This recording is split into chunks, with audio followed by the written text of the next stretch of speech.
L'edema ossi és una inflamació intraòssia que normalment es produeix per un traumatisme, un cop directe o una lesió molt brusca, sobretot en el genoll i en el turmell.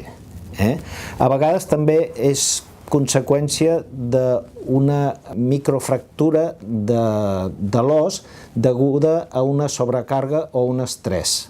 El tractament sempre és rehabilitació, repòs esportiu i magnetoteràpia. I normalment s'ha de reposar com a mínim uns 3 mesos.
Són lesions que tenen un bon pronòstic si es tracten bé i es pot reincorporar un a la pràctica esportiva al cap d'uns mesos.